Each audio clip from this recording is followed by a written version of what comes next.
helping students and healthcare professionals not just survive, but thrive with a purpose. This is the CMDA Student Pulse podcast with your host, Bill Wright, National Director of CMDA Campus Ministries.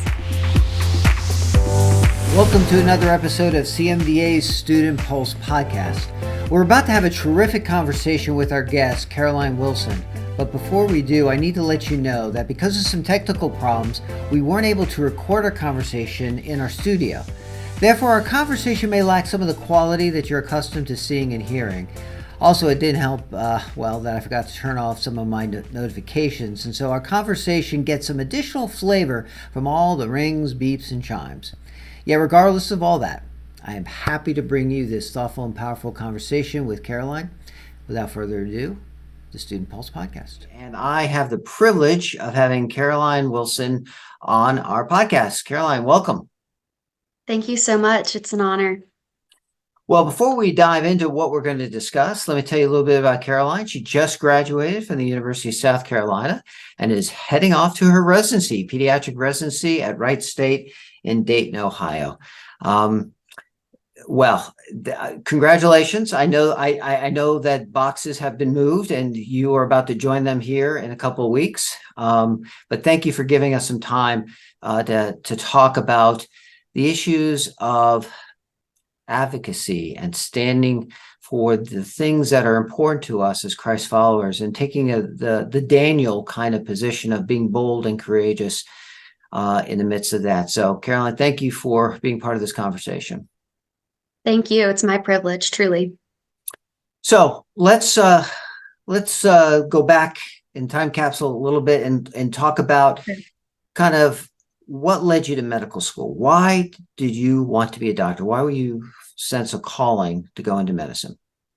Absolutely. So I have actually wanted to be a doctor since I was at least 4 or 5 years old, as long as I can remember. I really resonated with loving science and loving math and loving school and connecting that with my passion for helping others, helping people. I witnessed my aunt battle ALS or Lou Gehrig's disease during those first 5 years of my life. So all my memories of her are in a wheelchair and undergoing treatments and just kind of battling for her life and seeing the impact that this can make on the families and on everyone's spirituality, everyone's life, inspired me to kind of pursue this role, to be able to be that mentor and caregiver of families. So you get into med school, and as a Christian, an issue very important to you, as it is, part of your story as you just told it. You want to help people, you want to do good. And part of that is also making sure that life is honored, that the dignity of life is preserved. And you have a very strong affinity towards the pro-life cause and the issues of life and the dignity of life. And so how did that begin for you? Because that's something you carried in with you in medical school. Yeah, so this has definitely been a really neat story that's kind of unfolded over the years. I had the privilege of attending Catholic schools from 5th through 12th grade, and some of our service projects were opportunities to attend the March for Life in DC, or to sell hot chocolate and offer prayers and protest outside of our local abortion clinic, even from a young age. So I think I had those and my church background, my faith background, just kind of as the foundation coming into medical school. But it was actually at the end of my second year of medical school when I attended the CMDA National Convention, or NAPCon as we call them, in Indianapolis, that I got to hear Lila Rose speak. And I purchased and read her book, Fighting for Life, and just had this renewed passion and energy for protecting the vulnerable unborn lives. And as this issue has grown, I believe my knowledge and my kind of stance on it has also been renewed. So this was kind of, I think, brought further to fruition by a rotation that I had, an OBGYN rotation at the beginning of my third year. And that was kind of really when I saw my position just become more firm and more resolved.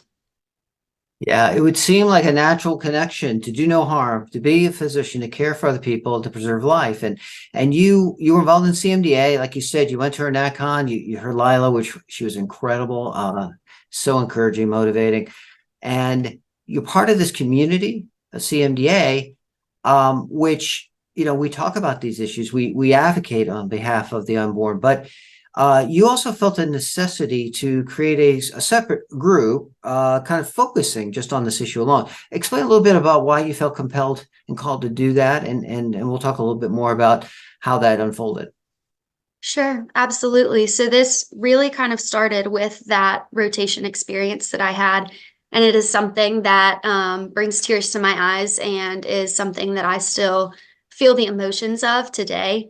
I was at the beginning of my OBGYN rotation before a lot of the lectures and a lot of the medical knowledge of what I was really witnessing. And I was called in to be a part of a procedure known as a D&E, which I did not know what it stood for at the time, as dilation and evacuation of a child that was over halfway to term. And at the time in South Carolina, it was legal to do a D&E up to about 21 weeks. So during that 20th week was about as far along as you could see. And I witnessed as a medical student this life-taking, not life-giving procedure.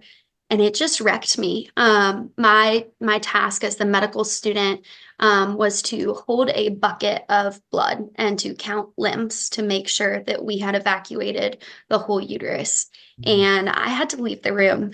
And it is something that I think sticks with me every day that I work in medicine and that I work even outside of medicine, just to advocate and to protect these little lives that are so innocent and so harmed in today's culture and society. And so after that, I was really motivated to attend another CMDA NatCon, as well as the American Association of Pro-Life OBGYNs and the American College of Pediatrics IMBEC conference in Tucson, Arizona.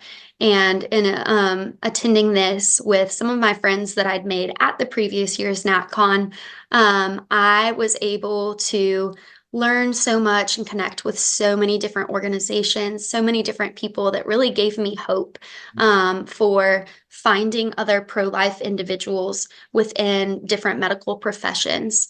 And so after that, I kind of came back to my campus, and after a long battle with losing friends and relationships and being isolated by classmates and faculty for my position and how I expressed my stance, I made it a goal to start a pro-life student interest group, because I had previously emailed and been really involved with CMDA as a whole, but I knew that even within this group, there were many professed Christians who identified as pro-choice and weren't interested in getting involved in this form of advocacy, or may not have agreed with the concepts at all. And so I wanted a separate place that may not have been just Christians, but any medical professional, those of faith or those not of the faith, to be able to come together and to protect these unborn, preborn children. So I went through about a year-long process of finding a mentor and trying to get at least 10 to 12 members to get this group up and running. Had several meetings with the Students for Life of America representatives. You couldn't call the group Students for Life now, could you? No, I was not. So I was told that apparently all medical professionals are technically for life. We are all saving lives. And so I was not allowed to call my group pro-life or for life, really because of the controversy, but admittedly because that would take away from the other organizations that are doing life-giving or life-sustaining actions.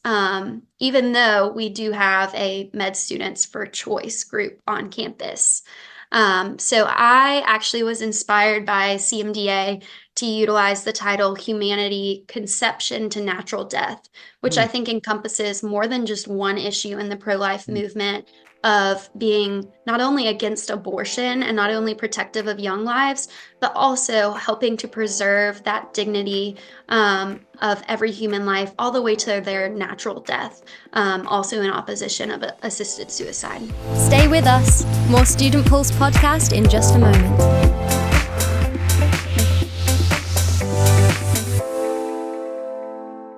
Having an avenue by which you can serve your hands, the skills that you have for Jesus is awesome. And CMDA has so many opportunities. I gained a lot of ideas and experiences through CMDA, even to this current day, starting street medicine, starting a free clinic at my church, doing global health missions. I think there's something in our hearts that comes alive. We are stretched outside our comfort zone and have an opportunity to serve others.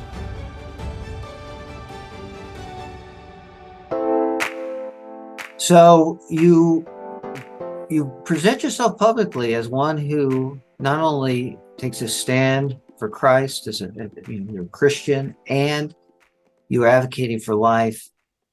That put a target on you. Beside the group itself and the challenges that came with getting that off the ground, you were, these are some of the things you revealed to me, reported to the Honor and Professional Council. I'm not sure what that was about. And then you were told by somebody, you're not worthy of earning even a medical degree. I guess, how were you able to persevere through that? That could be a very, medical school is challenging enough as it is. These are very isolating instances that you're sharing with me. How'd you get through that, and what were you able to hang on to throughout those difficult moments? I think, thankfully, what comes to mind is the phrase that trials and tribulations can make you bitter, or they can make you better. And I'm sure there were moments where I was feeling bitter and that I was feeling rather defensive. But I think what I came back to was I actually lost my father suddenly, tragically, unexpectedly, my first year of medical school. And one thing my mom would remind me is, we've already been through the worst. We have already made it through the worst, and we are still here. And so to be able to uphold his Christian values and his beliefs, and to further those and be his living legacy, became truly my motivation and inspiration to continue through all of this, along with the loving support and encouragement from church members, from people back home, from my Catholic school system, from my mom and sister. And so I think it was really grasping on to those relationships and recognizing quality over quantity and being just reignited in my faith that really, it's God that pushed me through. It's God that got me through. And I have seen several things since graduating that have been really enlightening. I actually received emails just this week that the local abortion clinic in Greenville, South Carolina, where I attended medical school, has closed on Saturdays. So at least one less day that they're open each week. And the School of Medicine has had a transition of leadership of the individual that remarked to me that I was, because of my stance, because of how I worded things, unworthy of a medical degree. And so that transition of leadership is just so inspiring and hopeful for me that I would love to see someone come into this position that would be more of an advocate for all students. Yeah, no, those are good words. And, I can't also help not to think that, being part of a community, one of the things we hear from people who come through the NACON or experience, or just if they're involved in a local community chapter, campus chapter, is just the support and encouragement that reminds them that they're not alone. And you're not alone. Exactly. There are so many like-minded Christ followers who stand shoulder to shoulder with you on this issue, and who are supportive. And I think knowing that is an incredible encouragement, because I believe, the enemy would seek to just isolate us and make us feel like we're the crazy ones in this, but we're not. We're following the very heart of God in this. And So, And we're not alone. There's so many of us that we don't even realize. And not only that, we have God on our side and in our hearts, walking with us through this journey. And it really is just incredibly encouraging. mm. Well, I want to talk a little bit about CMDA's role in this, Sure. and maybe get your feedback, kind of give us a pulse on kind of how students are navigating, negotiating these areas. They could be life issues. You said beginning of life, end of life. Transgender issue is a big one these days too. SOGI issues, sexual orientation, gender identity, as such. How well do you think fellow peers, individuals like yourself, because you're not the only one who's taken a stand, but I will tell you, it's very difficult to find many students willing to take the stand that you've taken, because there's cost, perceived cost, real cost. Absolutely. You're trying to keep your head down, get to medical school so you can get a good residency, and nobody's looking to, cause a lot of trouble. So, how do you think students are, your peers, as you kind of interact with them? How well versed are they in terms of kind of a very well-shaped Christian world and life view on these issues? Do they understand what's at stake? Talk a little bit about just the state of the campus culture right now. Yeah, so that's a great question. And I think something that I've been asked before as a student of what is it like within your generation? What is it like within medical school? And I think, unfortunately, the numbers are very overwhelming. If I had to estimate a percentage of individuals who would be actively pursuing conversations about these topics and initiating thoughts, words, actions about our stances, it'll be maybe 1% to 2% of medical students.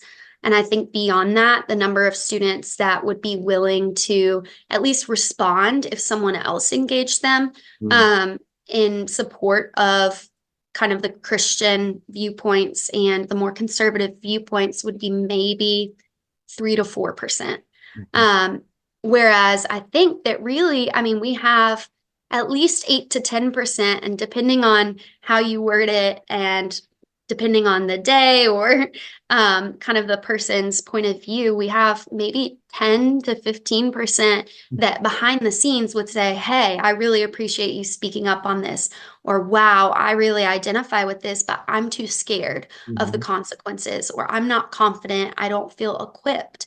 And so I really think that that is one area where CMDA has truly poured into me and helped me to be that advocate that is willing to take the first action, the initiative to start conversations. And they have employed me with some of the facts through the national conventions, speakers, readings. I feel a lot more equipped to handle these conversations, whereas some of my peers do not. I assume in everything you just said, you've interacted with our position and policy statements on these things. Have you seen those on? Yes, I have. And they're truly outstanding to reference. Yeah, no, I agree. I think that's something that we just need to be, get that out there more often, just so that they understand. It's evidence-based, it's biblically sound, it's a sound argument and position on so many issues. Some of the big hot button issues, of course, but there's dozens of things that we've been able to mark out on those position statements. Maybe you could speak into this, helping us, the CMDA, do better in helping to equip students to take these stands, to be more bold, be more courageous, to communicate their faith and these issues in the public square a lot more proficiently and courageously. So how do you think we as a ministry can better assist fellow students, your peers? So I think the number one topic that, regardless of what subcategory of advocacy a student may be passionate about, the overarching that I think CMDA does a wonderful job of and needs to continue expanding is the right of conscience. I think that this is kind of the heading under which all of these subcategories fall. And I believe that medical schools kind of start immediately and seemingly progressively, but immediately eventually insurmountably working against students' rights of conscience, suppressing those, working towards eliminating those and promoting their own set of ideals versus equipping individuals to develop their own.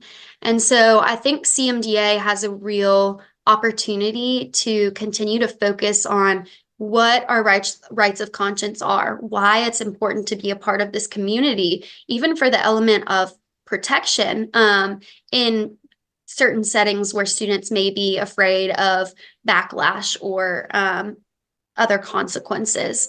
And so I think that this is kind of the ultimate idea that needs to be portrayed to our students to be able to encourage them in their own growth and development, both personally, professionally, and spiritually. Stay with us. More Student Pulse podcast in just a moment.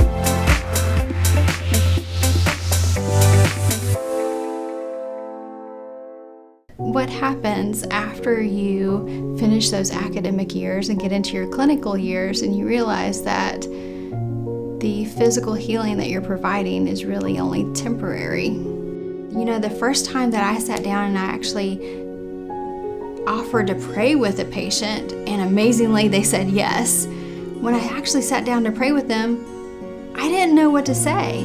And I was kind of scared to begin with because I thought I needed some lofty words to reach to heaven, when in all actuality, that patient just really needed me to sit with him and to hold his hand and to really just bring his needs before the great physician. Prayer is a therapeutic intervention, and it is just as important as that prescription that you write, the referral to surgery, or any therapy that you send a patient to.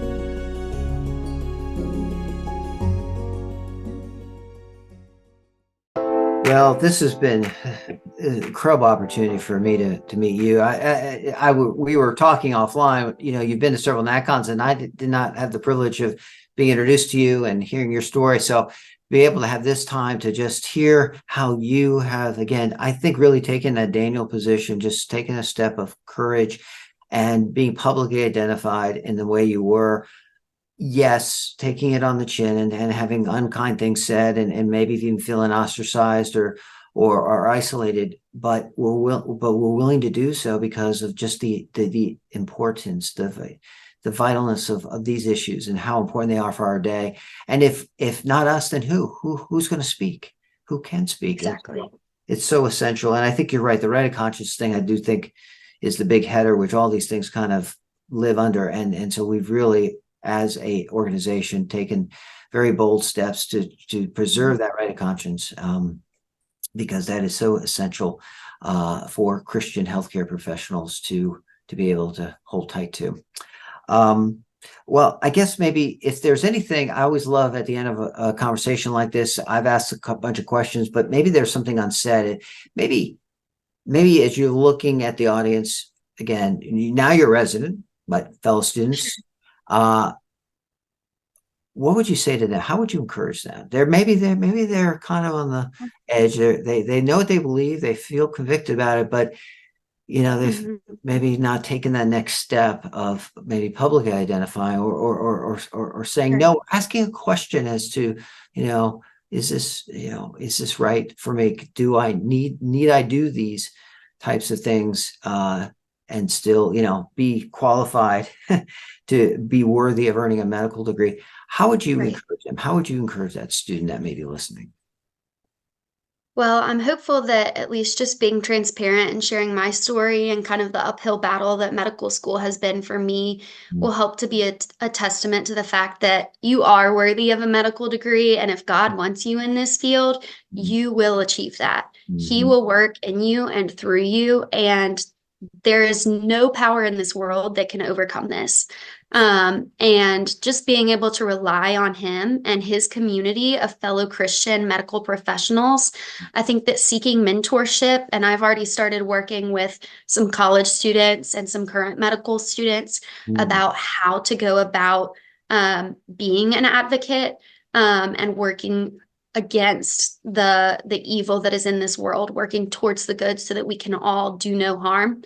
And I think just seeking mentorship, and once you feel equipped, seeking to be a mentor as well, I think that being able to share ideas, share knowledge and experience, that's how we're going to be able to influence each other and to be able to influence others to be able to ultimately make a difference.